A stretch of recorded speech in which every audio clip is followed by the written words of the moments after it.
मैं डॉक्टर लक्ष्मी नारायण, प्रवक्ता इतिहास, राजकीय मॉडल संस्कृति वरिष्ठ माध्यमिक विद्यालय ततारपुर इस्तमुरार रेवाड़ी हरियाणा, आप सभी विद्यार्थियों का आज के व्याख्यान में स्वागत करता हूं।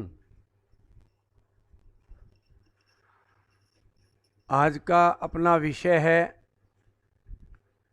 वर्ण व जाति व्यवस्था। सबसे पहले जानते हैं वर्ण व्यवस्था के बारे में। वर्ण शब्द की व्युत्पत्ति संस्कृत की वरी धातु से हुई है, अर्थात जिसका अर्थ है वर्ण करना। वर्ण से तात्पर्य वृत्ति से भी लगाया जाता है, अर्थात किसी विशेष व्यवसाय का चुनाव करना। वहीं कुछ समाजशास्त्री वर्ण का अर्थ वर्ग से भी लगाते हैं, क्लास से, अर्थात प्रारंभिक कार्य विभाजन से जो वर्ग पैदा हुआ उसे वर्ण कहा गया।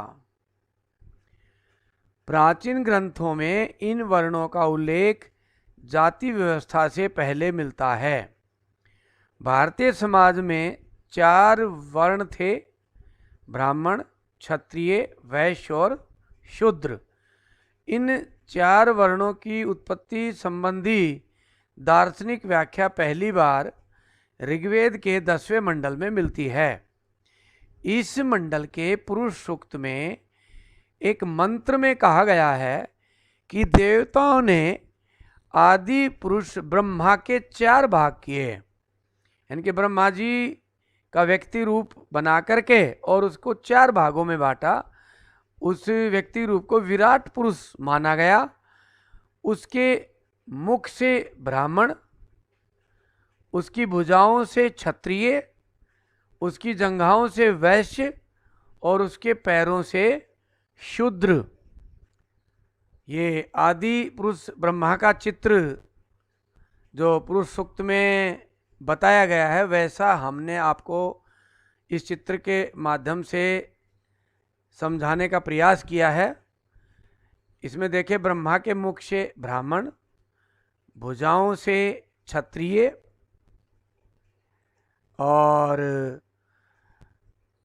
इसकी जंघाओं से वैश्य और पैरों से शूद्र।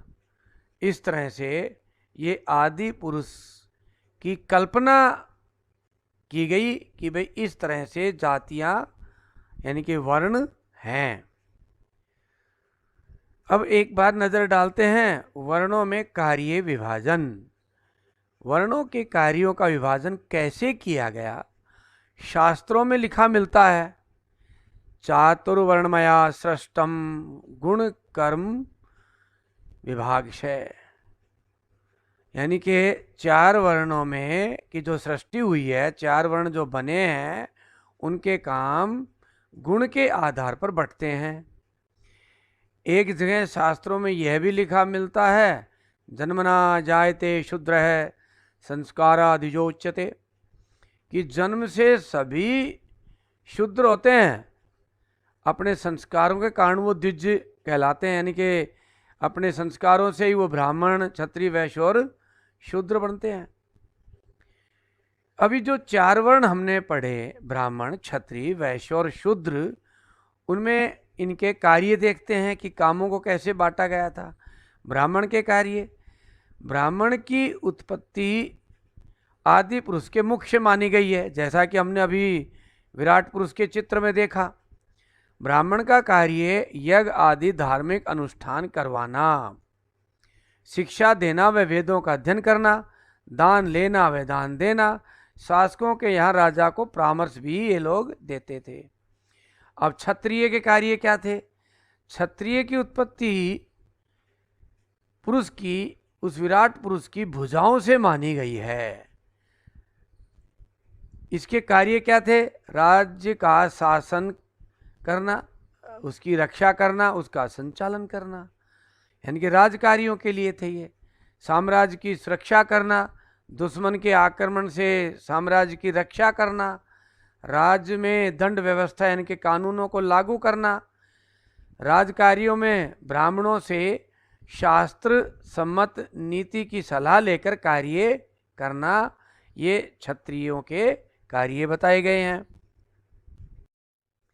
वैश्य के कार्य, वैश्य की उत्पत्ति आदि पुरुष की जंघा से मानी गई है। अभी हमने विराट पुरुष के चित्र में देखा है। इसके कार्य क्या थे? यज्ञ करना और वेदों का अध्ययन करना, यानी कि ब्राह्मणों वाले कार्य भी करते थे, परंतु प्रमुख कार्य इनका कृषि और व्यापार करना था, ब्याज पर ऋण देना था और दान देते थे ये लोग। तो ये वैश्य के कार्य थे। शूद्र के कार्य, शूद्र की उत्पत्ति ब्रह्मा अर्थात आदि पुरुष के पैरों से मानी गई है।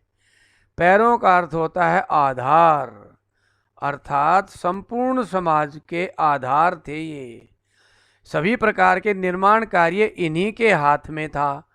इनके प्रमुख कार्य इस प्रकार हैं: तीनों चरणों की सेवा करना। इनके प्रमुख कार्य जो थे वो ये थे: बर्तन बनाना, जूते बनाना, कपड़े बनाना, शिल्प कार्य करना, कृषि करना, पशुपालन करना और अन्य कार्य जो उस समय जरूरत के लिए समाज में चाहिए थे वो करते थे।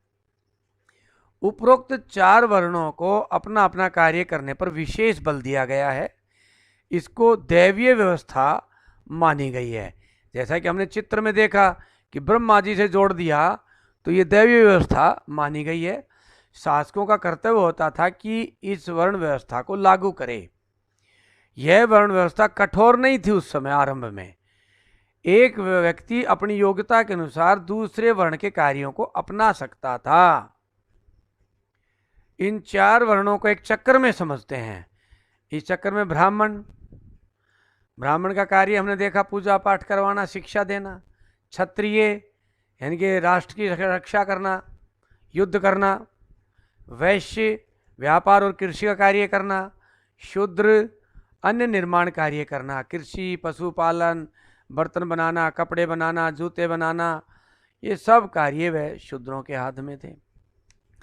इसमें इस चक्र के माध्यम से ये समझाया गया है कि अपना सोपानात्मक वर्ण व्यवस्था नहीं थी ऊपर से नीचे की तरफ, ये एक चक्रात्मक वर्ण व्यवस्था थी। एक चक्र था जिसमें सबको सबकी आवश्यकता थी, किसी प्रकार का शोषण नहीं था, सब समान थे, प्रत्येक को दूसरे की आवश्यकता थी। इस चक्र के माध्यम से यह समझाया गया है। अब विद्यार्थियों समझते हैं जाति व्यवस्था को। हमने ऊपर चार वर्ण पढ़े।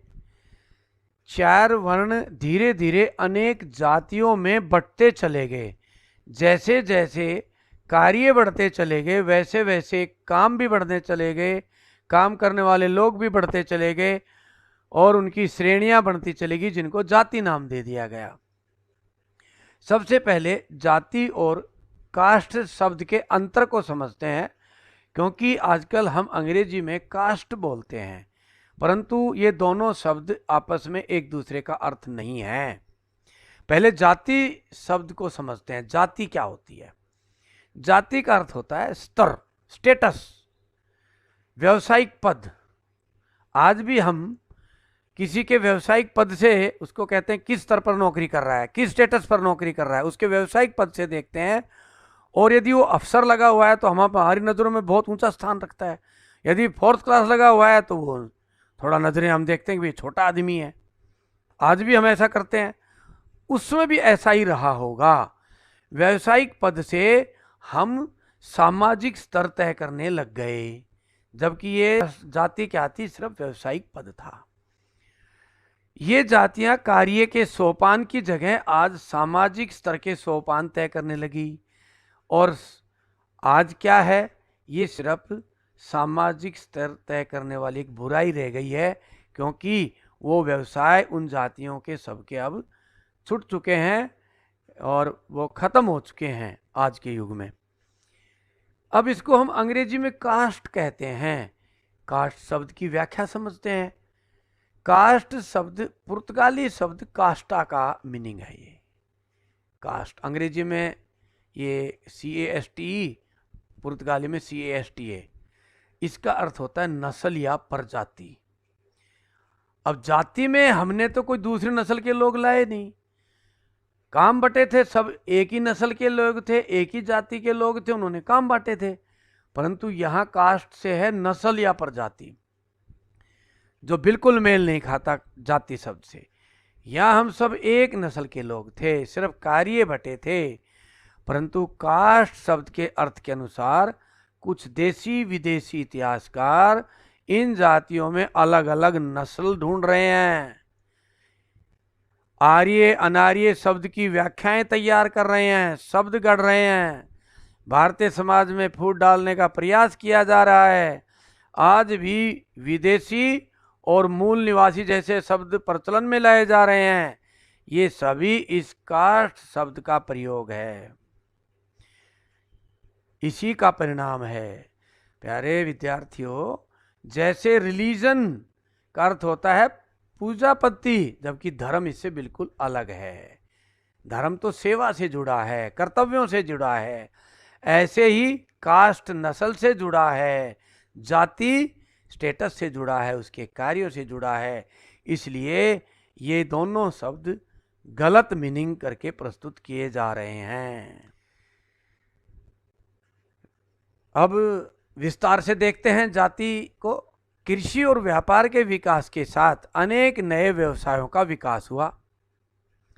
शहरों में व्यापारी और कारीगरों के भिन्न भिन्न सामाजिक समूहों की संख्या बढ़ती गई।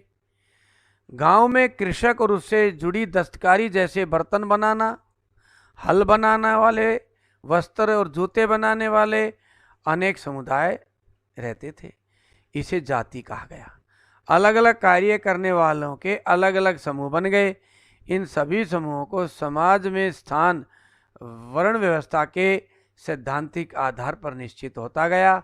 इस तरह से उपवर्ण बनते गए और ये उपवर्ण जातियां कहलाई। जैसा कि मैंने ऊपर बताया कि बहुत काम बढ़ते चले गए, अलग अलग काम बढ़ते चले गए, लोग अपनाते चले गए। अब वर्ण में उपवर्ण उपवर्ण बढ़ते चले गए तो उनको जातियां कहा गया। धीरे धीरे यह जातियां वंशानुगत हो गई। इसी आधार पर जाति व्यवस्था भी वंशानुगत हो गई। जिसने जो काम अपनाया वह ही उसकी जाति बन गई। आक्रमणकारी भी आते थे भारत में, जैसे उस समय शक आए, कुषाण आए, हूण आए, ये भी भारतीय समाज में मिल गए। आक्रमणकारियों में जो जिस व्यवसाय को करता था उसको हमारे समाज ने उसी जाति में शामिल कर दिया। धीरे धीरे जातियों में भी अनेक उपजातियां बनती चली गई।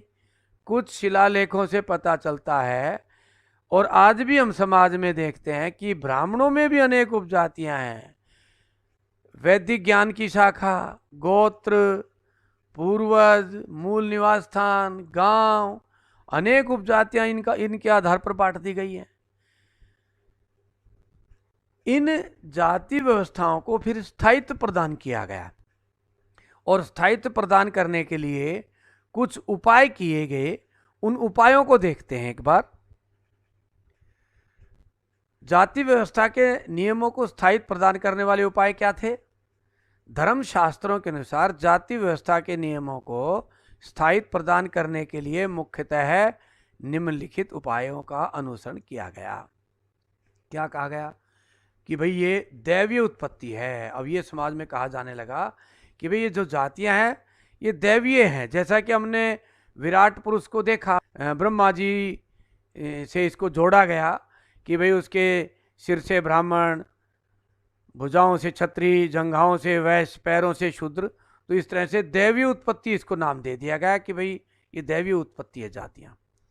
आत्मा, कर्म और पुनर्जन्म का सिद्धांत, ये भी कहा गया कि भाई आत्मा है वो किसी जाति की नहीं होती।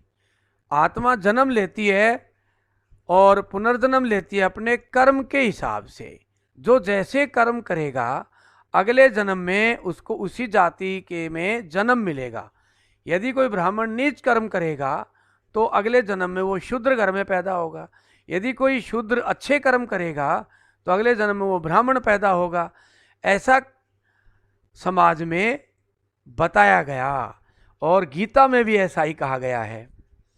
तो इसलिए सब लोग अपने कार्य को बड़ी कर्तव्य परायणता के साथ अच्छी प्रकार से करते थे, ताकि अगले जन्म में वो उच्च वर्ण में पैदा हो।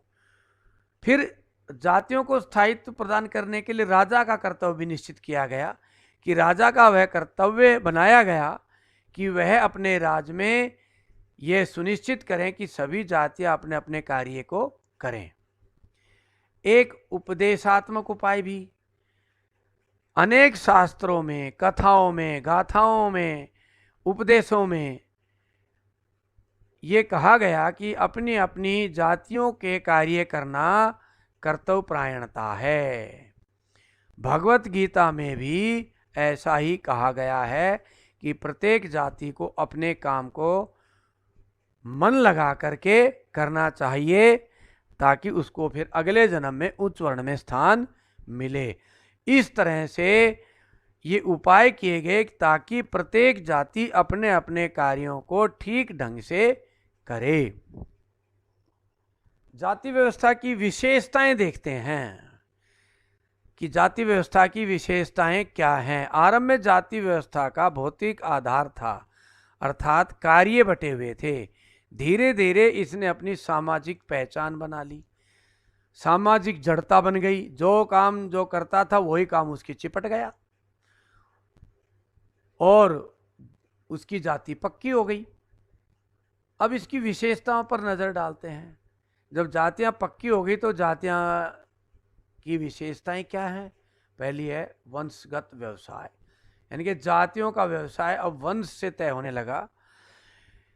आरंभ में एक व्यवसाय को करने वाले की अगली पीढ़ी को कोई अन्य व्यवसाय अपनाने के लिए स्वतंत्र थी, परंतु समय के साथ साथ पिता अपनी संतान को वही कार्य सिखाने लगा जो वह स्वयं करता था, और धीरे धीरे यह प्रक्रिया वंशानुगत हो गई। तो आज हमें जातियां वंशानुगत मिलती हैं। जन्म के आधार पर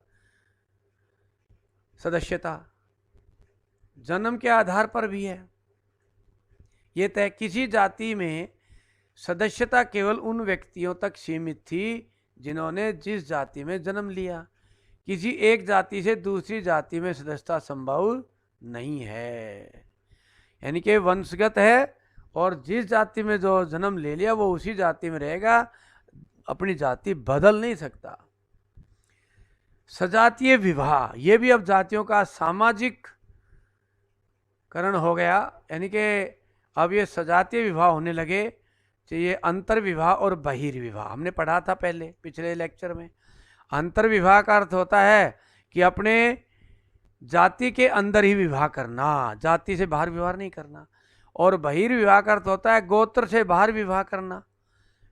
यहाँ यह भी विचारणीय है कि आरंभ में उसी परिवार की लड़की से विवाह को प्राथमिकता दी गई होगी जिसका परिवार वही कार्य करता होगा जो लड़के वाले करते हैं, ताकि वह लड़की उस परिवार में आकर के उसके व्यवसाय में हाथ बंटवाए, क्योंकि पीछे से अपने पिता के घर में ट्रेनिंग लेकर आ रही है।